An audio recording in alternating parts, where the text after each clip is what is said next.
Welcome to part 2 of The Assassin's Blade, which today we're going to be covering The Assassin in the Desert. Just so you don't forget, I am a huge advocate for not reading Assassin's Blade first. I explain why a lot more in this video, but that being said, I am going to refer to these 3 books a lot, so if you have not read these books yet, you should not be watching this video. And by all means, let's just jump right into it with chapter 1. Celaena has made it to the desert, and it is miserably hot. Remember, she just left Yrene at the White Pig. Erben has sent her to study under the Mute Master at the Silent Assassin's Keep to learn obedience and discipline, but we know this is actually just punishment for messing up his slave trade agreement. Upon her arrival, because she's been traveling for days in the desert, and she gets to this beautiful oasis that is the Silent Assassin's Guild. And there's a lot for her to soak in, but people are also soaking her in. People are sizing her up basically as she's walking through this place, but she walks through until she gets to the Mute Master himself. He looks her up and down and he nods. As you can probably tell by his name, he is mute. He does not speak. It is a choice. It is not a medical condition. I'll just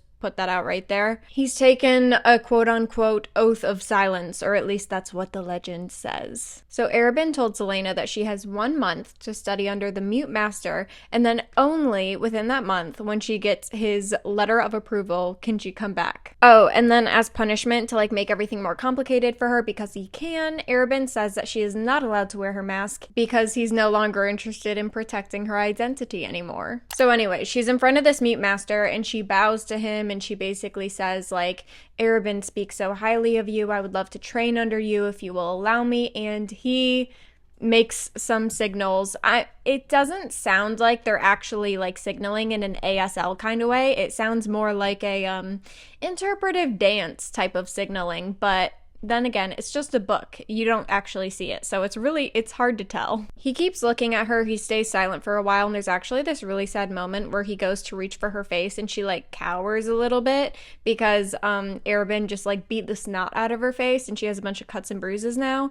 So he's looking at those and you can tell he's very displeased by them, but he just smiles, snaps his fingers, and then 4 of the assassins standing around her attack. Chapter 2, obviously this attack is a test, and Celaena is happy to oblige because as you remember from The Assassin and the Healer, Celaena has been picking for a fight with people who are actually fairly on her skill set level. She succeeds and she passes the test. It takes a lot of effort, but she's really happy about that. And when she's doing this test, a crowd, I guess, has gathered of all the other silent assassins there. And while Celaena's looking around to see at who all came to watch the show, one girl in particular catches her eye. She has wine red colored hair. Where have we heard that description before? I guess you would only know if you didn't read Assassin's Blade first. I'll draw the connection at a later date, but not yet. She's also heavily clad in some really fancy armor, and the girl steps forward because she's actually summoned by the Mute Master, and basically turns to Celaena and says, yeah, he says you can stay, and we're gonna be roommates, and you start training tomorrow at dawn.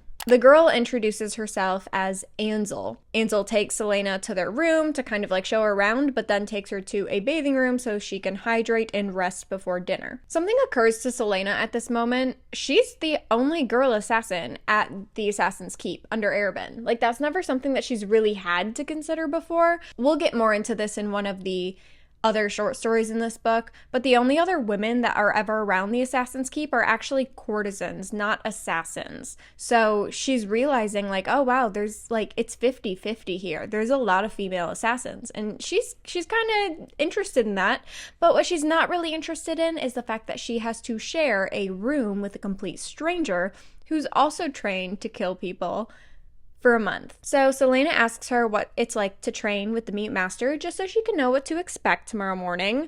But then Ansel shares that she's been training here for 5 years, since she was literally 13 years old, and the Mute Master has still not selected her to be trained by him. Also, you're just gonna find out right now, Ansel's a bit of an oversharer, so we learn a lot about her and we learn a lot about the area based off of Ansel's yapping. So she shares that she is Ansel of Briarcliff, which is called the Flatlands, and it was formerly known as the Witch Kingdom. Do you remember in Heir of Fire when Manon goes to get the spider silk from the Stygian spiders and what they said about the Witch Kingdom? in the state of it today. This is that kingdom. Anyway, so Ansel's father is the Lord of Briarcliff in the Flatlands, and he sent Ansel to the Silent Assassin's Keep so that she can learn to become useful. But surprisingly, he sent her with his sword that actually has like the pommel of the wolf on it, and they have like wolves on everything. Wolves are very much their thing, so even like her armor, I think there's like wolves on that, and she has little wolf figurines like in the room, like she's very into wolves. So Ansel, I guess, is done talking about herself for a hot second, and she just turns to Selena and she's like, so how many people have you killed? Because they know she's Selena Sardothian. They know she's the most notorious assassin in Adarlan. So naturally she's curious, but Selena refuses to answer. And then Ansel points to all the bruises and cuts on her face and goes, did your master do that to you? Also, in the audiobook, they make Ansel Briarcliff have, like, the thickest Scottish accent. She makes, like, Merida from Brave seem like she has a tame accent. It's kind of ridiculous. Anyways, after yapping halfway across this place, they finally get to the bathing rooms, and Ansel warns her that this is a 100% silence-enforced room. So, apparently, certain rooms throughout the Assassin's Guild, some are, like, required silence, some are required quiet, and then others are, it doesn't really matter. And this is because not only the Mute Master, but a lot of the other assassins here have also taken a vow of silence. And I guess it's so that they can be in like a more meditative state and focus more on their craft. It's not really explained a ton, but it's just a thing. That's all you need to know. So I can imagine it was a really nice bath after a really long and hot journey. But then she heads back to the room that Ansel showed her, which seems actually pretty empty, as if no one else is living there. So I know I said like there's a wolf figurine, but that's pretty much it. Ansel's not one to decorate. I mean, she has a mannequin where she like keeps all of her armor, but that's about it. Also, a bunch of Selena's stuff was unpacked for her. And she's looking at how, like, all of her things were, like, very nicely folded and placed in these drawers.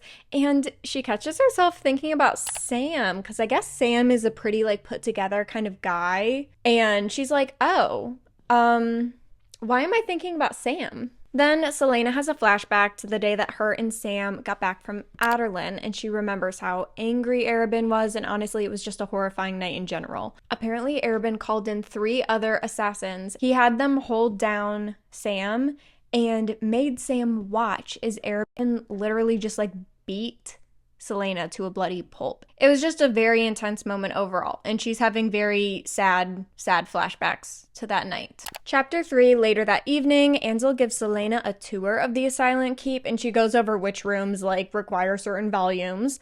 But then they go to the dining room where Ansel introduces her to a couple other of her buddies, and Selena basically just gets the tea. Like, these people love to talk, they're a bunch of gossips, and they just have a good time. Then, something interesting happens here, and I actually pulled a quote directly from the book. They're basically joking that Lord Barak is like their local villain, or at least that's how they joke about him. He rules over the city of Xandria, and he thinks he rules over the desert too, like he considers them to be together. Ansel puts it like this. Should I do it in the accent? You might have no clue what I'm saying if I do. To shorten a long and frightfully dull story, Lord Barak has wanted us all dead for years and years. The king of Adarlan set an embargo on the Red Desert after Lord Barak failed to send troops to Eoway to crush some rebellion, and Barak has been dying to get back in the king's good graces ever since. He somehow has got it into his thick skull that killing all of us and sending the head of the Meat Master to Adarlan on a silver platter will do the trick.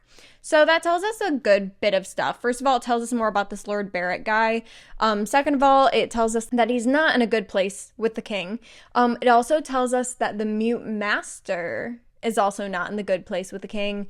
And the king probably also very much doesn't like the Mute Master. So we're getting a little bit of the politics here. Then they make some jokes about everything that Lord Barak has tried so far has failed miserably. But at the same time, when you're attacking like a fortress full of assassins, like, you have to be smarter and you have to be craftier. They even say a couple days ago they found that Lord Barak had some of his men trying to dig a tunnel underneath the fortress. Yeah, but no one there takes him seriously. He's just kind of like the fly that's going around them, and they just like swat him away occasionally. Like, he's annoying, but it's not the end of the world. Anyway, so one of the guys in this little friend group, and I think he's the only guy whose name that we get in the friend group. If we get any other names, I did not write them down because They don't really play into the plot. And there's already so many characters in this book that the last thing I want to do right now is throw like 50 new names at you that you're not going to have to remember. Okay, so there's Mikhail, and he, first of all, is romantically involved with Ansel. We find this out very quickly. They try to be secretive about it, but it's pretty obvious when you're holding hands underneath the dining table. Like, come on. Anyways, but he reveals that Ansel has actually met Lord Barrick. Apparently, the Mute Master sends her as a messenger to represent the Silent Assassins, and he sends her to Xandria every so often, because it's just like a 2 days walk through the desert. Yeah, interesting. So Celaena keeps looking around, just kind of like exploring with her eyes and absorbing as much as she can. And then she sees a rather cute and handsome boy, I guess, down one of the tables or across the dining room. And they make eye contact. And apparently he's a silent one, I guess is what they call them. His name is Ilias, and he's actually the son to the Mute Master. And then Celaena has this moment where like he kind of reminds her of Sam, and she goes, since when do I find Sam attractive? Because that's basically what she's thinking. Ansel noticed that Celaena and Ilias are making eye contact with each other across the dining room, and then she says that he never usually gives girls attention, so maybe he's just into blondes. Sounds like Ansel might be a little bit jealous, but she also like has a boo thing, but that's like a whole nother topic, and we'll get into that later in the short story. Let's just say we're not really shipping Mikhail and Ansel. It's the next day. Ansel takes Celaena outside of the fortress, and she says it's a 3-mile run to the next oasis, and then hands her 2 buckets. Celaena's pretty upset because she honestly thought that she was getting trained by the Mute Master this morning, but when he said he would train her, he did not mean personally. She basically has to prove herself first, and apparently one way that she's going to start doing that is by running 3 miles through the desert with 2 buckets to an oasis, filling the buckets with water, and then running all 3 miles back. If you're not a runner, 3 miles sounds like a lot. If you are a runner, 3 miles probably doesn't sound like that much to you, but now consider this. First of all, 2 buckets full of water, that's heavy. Second of all, she's running through a desert, and it's literally referred to as like there's no flat ground ever. It's all like uphill, downhill, uphill, downhill. And then like it's sand. When you're trudging up a dune in the sand, and I only know this because I grew up in Michigan and I've been to the Sleeping Bear Dunes a couple times.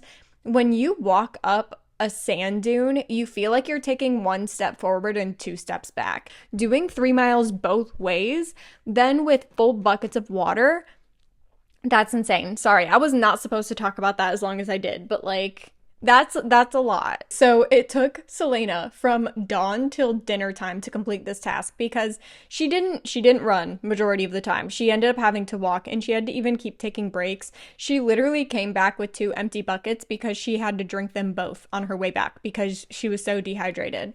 But she makes it back in time for dinner. But things get a little tricky when she sees the Mute Master get up from the dinner table and start to head out, and she decides that it's going to be really smart to, in front of a room of assassins, approach their leader and basically demand that he train her directly. She actually goes up to him, and he is very kind about it and very understanding. Like, he doesn't make her feel judged, even though everyone around her is like, she did not just walk up to him like that. But without speaking, he makes it very clear to her that he doesn't think that she's ready, and he signals to her that she needs to slow down and wait, and then he leaves the dining hall. She debates chasing after him, but then Ilias, the cute boy that she's making eye contact with, who's actually the Meat Master's son, he comes up to her and he stops her, and he just signals to her that, like, she should not follow him, like, that it wouldn't be good, basically.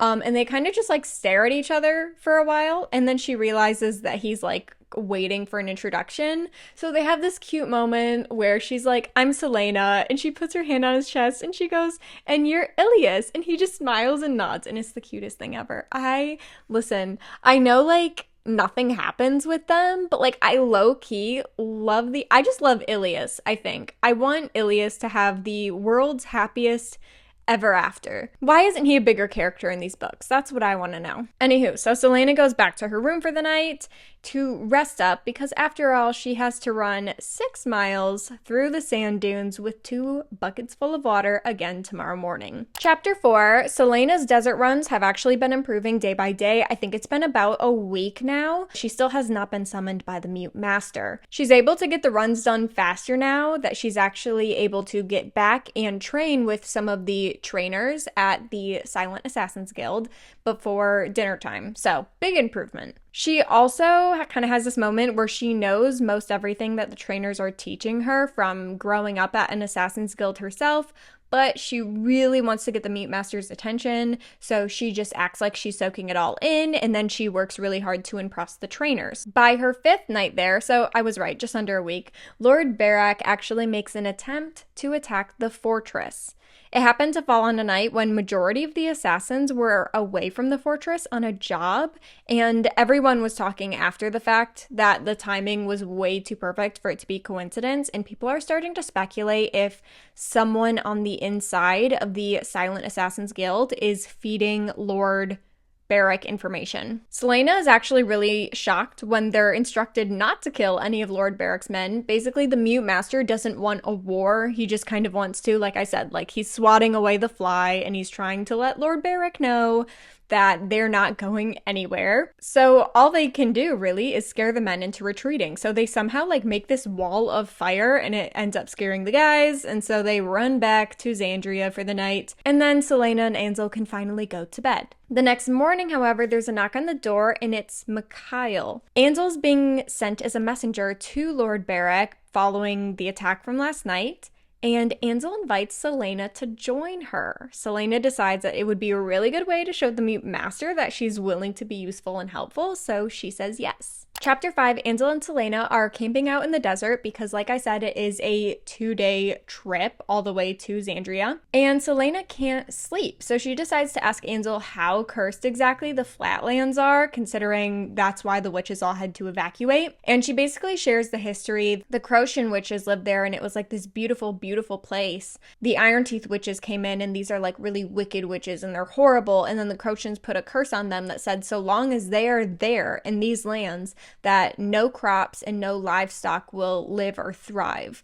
So once all the Iron Teeth left, because obviously they couldn't live off no livestock and no crops, once they all left and the humans moved in, everything was fine. Like, everything worked again. It's really just a curse on the witches, not necessarily the land itself. So she says it's not really that bad. Then Ansel actually tells her a story of her childhood because Celaena can tell that Ansel is like really hostile towards the witches. And she was like, well, I know witches aren't like the friendliest of creatures, but like, what's your deal with them? So basically, her and her sisters one day were exploring an abandoned like watchtower of sorts, and it was there when the witches were there. So it's like this old abandoned building. And so they're walking around it, and unfortunately, for whatever reason, an Iron Teeth witch was in there, and they freaked out and they screamed, but the witch grabbed their sister Maddie before they were able to get away, and they never saw Maddie again. The Lord of Briarcliff, aka Ansel's dad, did send some men into the watchtower to try to retrieve his daughter Maddie,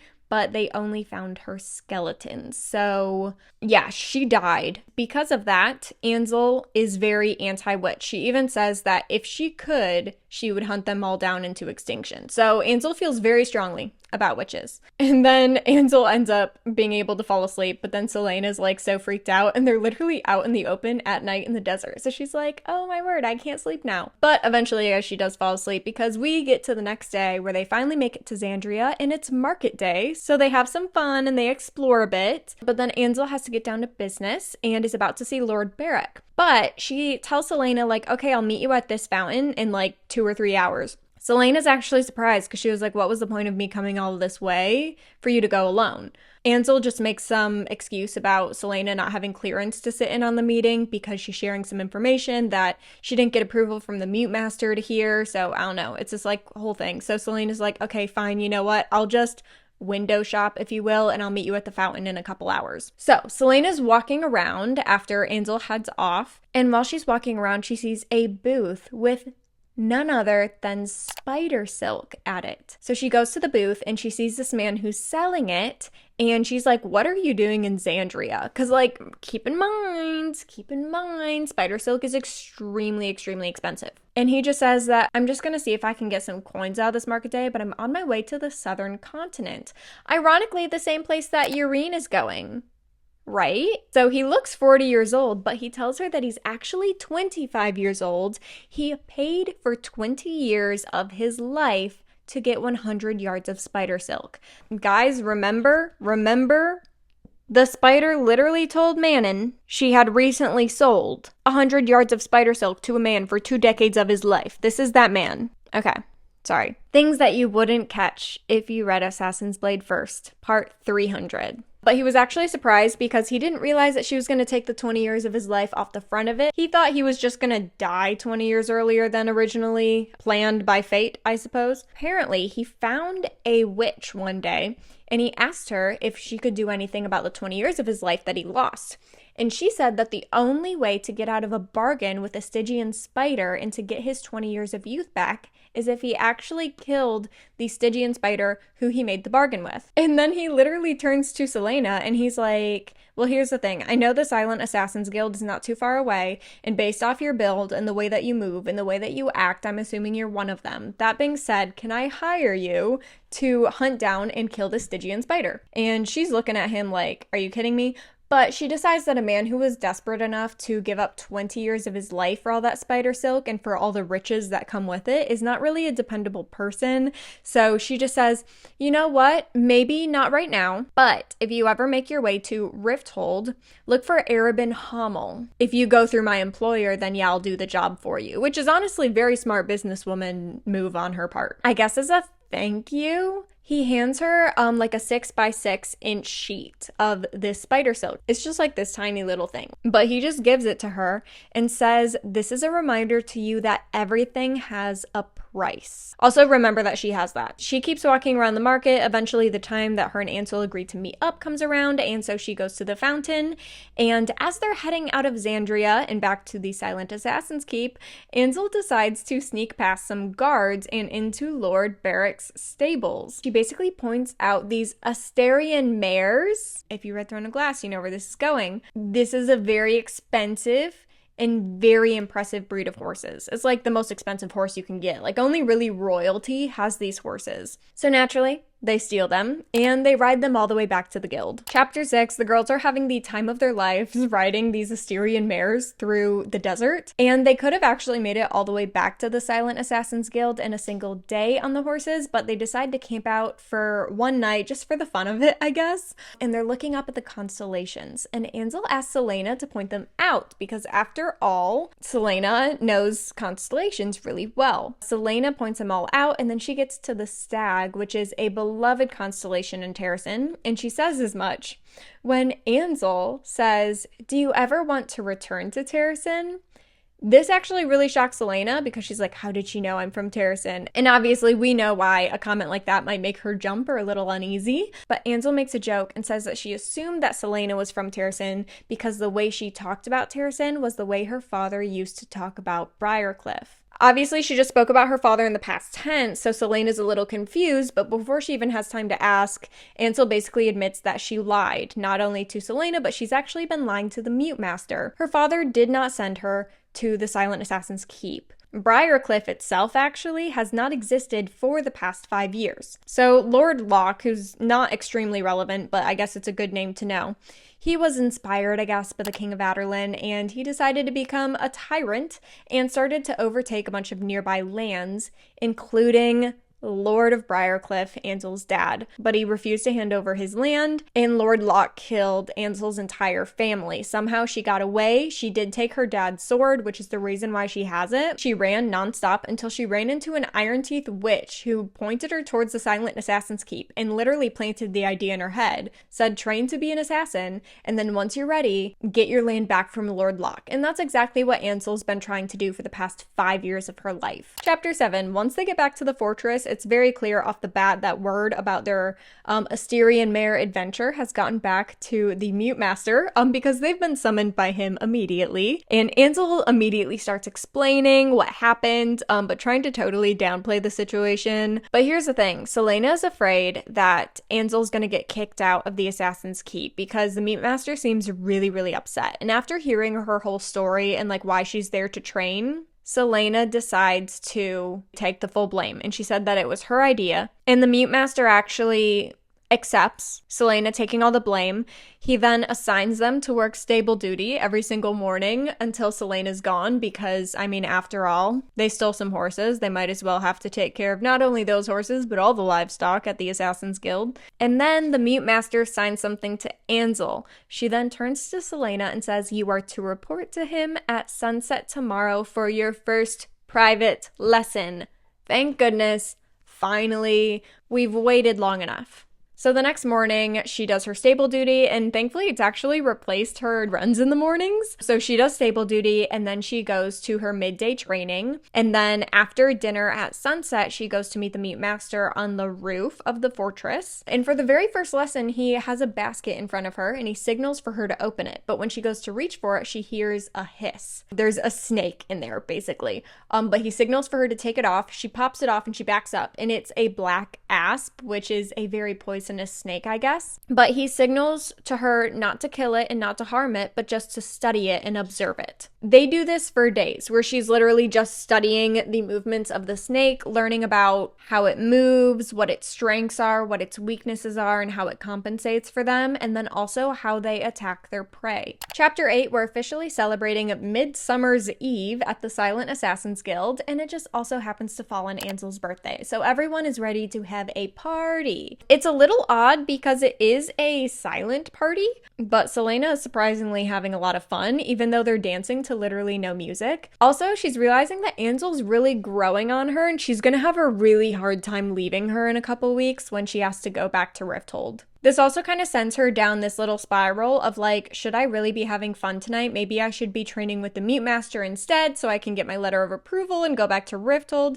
And she's really only in a rush because she has no clue what happened to Sam. Remember, she had that flashback of what happened when they got back from Skull's Bay after freeing the slaves? Well, she has not seen Sam since that night. She was immediately shipped away and told to start heading to the Red Desert. So she has no idea what's happened to Sam, what condition he's in, or frankly, if he's even alive. She also decides in this moment that when she gets back, she's going to find Sam and she's going to tell Erbin that she's moving out of the Assassin's Keep because she really cannot find it in herself to trust Erbin the same, like, after what he did. So Celaena dances the night away with Ilias and they have the time of their life. And she decided that, you know what, I'm only here for a short time, so I'm gonna make the absolute most of it. So towards the end of the night, Celaena decides to start heading back to her rooms, and Ilias, like the gentleman that he is, walks her back to her rooms. But right as he's going to say like goodnight, but like without saying goodnight because he's taken an oath of silence, he goes to kiss her, but then she turns her head. It makes me so sad. I was really looking forward to like a small Ilias Celaena moment. Because honestly, like, so she's never been kissed before. So this would have been like, first of all, the cutest first kiss ever with like the sweetest little guy. But unfortunately,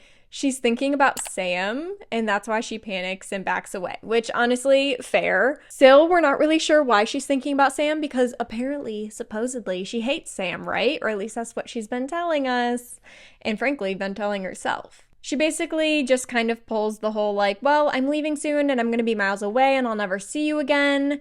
He actually is like, yeah, you know, you're right. He kind of like shrugs and smiles at her, and they basically decide in their own nonverbal way that they're just going to be friends, and he leaves for the night. The next morning, they're at their stable jobs and they are dead tired from partying the night before, and Celaena decides to take the time to ask Ansel about her relationship with Mikhail, expecting like some cute little love story, but Ansel just says that she's using him to get better training because he's like really well tied with the trainers, I guess. And Celaena, she's very judgmental about this, like off the bat, she doesn't even hide it, and Ansel picks a fight with her right off the bat. Not everyone can be trained by the Mute Master, blah, blah, blah, blah, blah. So basically, Ansel is very jealous of Celaena for basically getting here, and within, I think, 2 weeks, she's already being trained by the meat master. Ansel's been waiting for 5 years, and she's still not trained by him. Then Ansel accuses Celaena of being a spoiled brat, which honestly isn't that inaccurate at this point in time in the story. But then Celaena lashes out at Ansel by saying that her life is so sad because she's just spending her entire life to get Briarcliff back, but there's no one even alive that would care if she got Briarcliff back. And honestly, that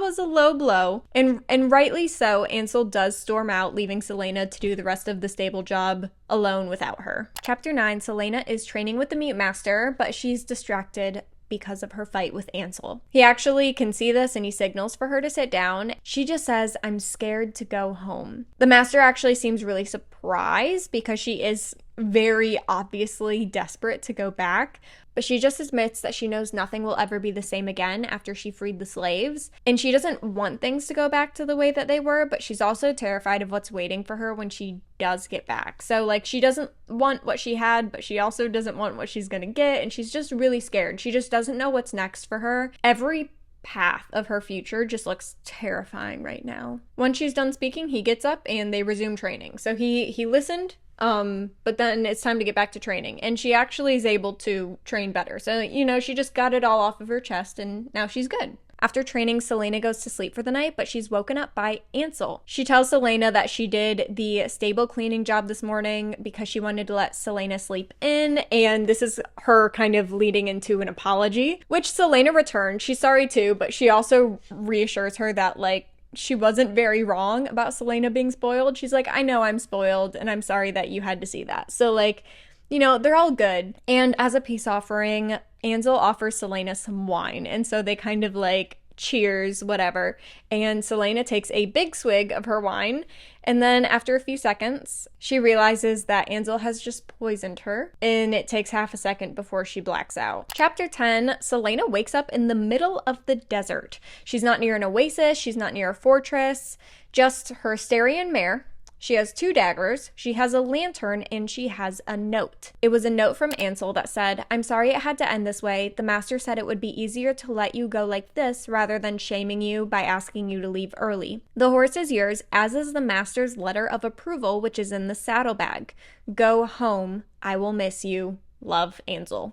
I think I added the love myself. I don't think she said love Ansel, but she just said Ansel. She signed it. Celaena's actually really confused because she still had 5 days left before her month was up. And she wonders if, like, when she kind of like blabbed to the Mute Master, if he was like offended by that. So she's really sad and hurt about this because she was looking forward to making the most of those last 5 days. So yeah, she's pretty bummed about that.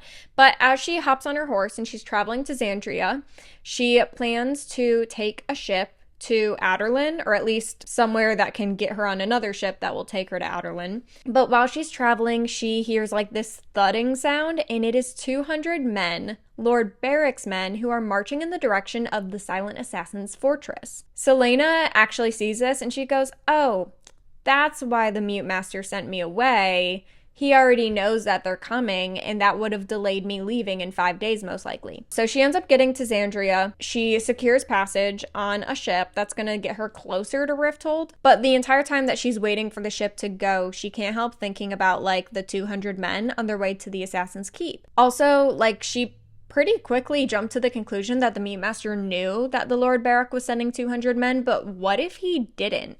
Because wouldn't it make sense that he would want Aderlin's best assassin fighting by his side? Also, she was under the impression that Ansel's negotiations that she made like a week ago went pretty well. So she's a little shocked. What could have possibly gone so wrong in negotiations for this to happen? And then it occurs to her. The Mute Master must have had a reason for refusing to train Ansel for 5 years.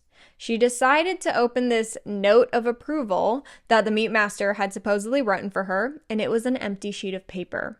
She was not dismissed by the Mute Master. Ansel lied to her and tried to get rid of her. This is also the moment where Celaena realizes that Ansel has not been negotiating, but she's actually been a spy for Lord Beric in the Assassin's Keep. Remember earlier people were saying there has to be a spy within the Assassin's Keep? It's Ansel. So Selena hops back on her Asterian mare and she runs back to the silent keep as fast as humanly possible. Chapter 11, Selena makes it to the fortress on the mare and the battle has already begun. She enters the fortress immediately because the doors are already wide open and there are so many bodies on the floor in the fortress. So she's trying to keep her eyes up. Her main goal is finding the mute master. So she runs into some guards. She's able to fight them off without a problem though because, like we've said before, she's very skilled. She runs into Mikhail and Ilias's bodies. Mikhail is gone, but upon further inspection, she realizes that Ilias is gravely injured, but he's still alive. He actually points in a direction and she assumes that's where his father is, aka the Mute Master. So she follows where he pointed. When she runs into the room, she sees Ansel standing over the Mute Master, about to quite literally chop his head off with her father's sword. And the Mute Master, obviously, he has drunk the same wine that Selena drank. He's not just like sitting here letting this happen. Like, he has been knocked out. He is currently unconscious. And Selena sees that Ansel like has her sword and she's about to behead this man. And Selena just throws a dagger that hits Ansel in her wrist. Ow. But she basically is able to distract Ansel and keep her from killing the Mute Master. They get in this super intense brawl where Lord Ansel says that Lord Beric promised to give her 100 men to take back Briarcliff from Lord Locke, so long as she brought him the head of the Mute Master so that he can give it to the King of Adarlan. It's also at this point where Ansel begs Selena to join her, and Selena actually hesitates, but she realizes she has to refuse because if she rules anywhere, she's gonna be ruling in Terrasen. Obviously, she doesn't say this outright. She says it in some weird coded language. Anyway, so they get back into very intense combat again once Selena refuses to join her. And then Selena pins down Ansel, and in this position, she can make the killing blow. And she's about to when Ansel starts begging for her life. This is when Selena says, "You have 5 minutes to pack up your things and leave the fortress, because in 20 minutes, I'm going up to the battlements to fire an arrow at you. And you'd better hope that you're out of range by then, because if not, this arrow is going straight through your neck." And Ansel runs. Chapter 12, not 20 minutes, but 21 minutes later, Selena's on top of the battlements and Ansel can be seen running off in the distance on her Asterian mare. Selena shoots an arrow and watches as it falls into the sand just inches behind Ansel. So Ansel gets away.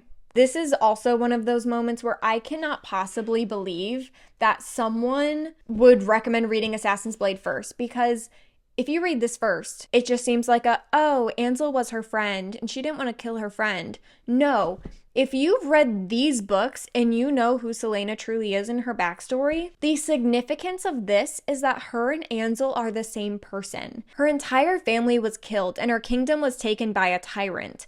And she also made some really horrible decisions. She knows that what Ansel did was wrong and it was horrible and it cost multiple lives. I think 20 of the silent assassins were killed in this attack. 20 people's lives were lost because she was a traitor and she was a spy. So it's not just Selena cutting her some slack because she's her friend. It is another ruler whose family and country was literally taken away from them, and they've had to live the lives of nobodies who are stuck being assassins. They have the same exact story. That is why it's so significant. I'm moving on from that. Selena, exhausted obviously from running on a horse both ways and all the emotional turmoil of everything that she just experienced, she heads to bed for the night, and the next morning Selena is summoned to see the Mute Master. And would you believe he speaks to her? He actually makes a joke and he's like, "I know the legend says that I made an oath of silence." He goes, "I just decided to stop speaking." I think that's kind of funny. But he did tell her that he knew all about Ansel for the past 5 years, and that is why he did not train her. He was actually really hoping that one day she would trust him. And he did say something along the lines of the day that she came forward and told him the truth, he would consider actually training her because he saw so much potential in her. But knowing what she wanted to use her skills for, he didn't know that he could necessarily support that. So he was very sad when he found out that she was a spy, but he also wasn't horribly surprised. Anyways, then he hands a letter to Selena, and it is a raving letter of approval to give to Arobin Hamel. And then also, the part that makes me want to cry is he then points to 3 trunks full of treasure and says, "This is to pay off your debt to Arobin. She shouldn't be owned. She is a human being. She should be free, and her skills should be used because she wants to use them, not because someone else is holding debt over her head to use them. So she thanks him, obviously, for everything, and she takes the trunks of gold, and she goes back to Rifthold. All right, that is the end of part 2 of the entire plot of Assassin's Blade. I am going to be doing 4 parts for this one. We still have 2 more short stories to get through, so definitely subscribe so that you can get notified when those come out, or you can just enjoy some of my other Sarah J. Maas related videos. Y'all, we're not even halfway done with the series yet. What did I get myself into?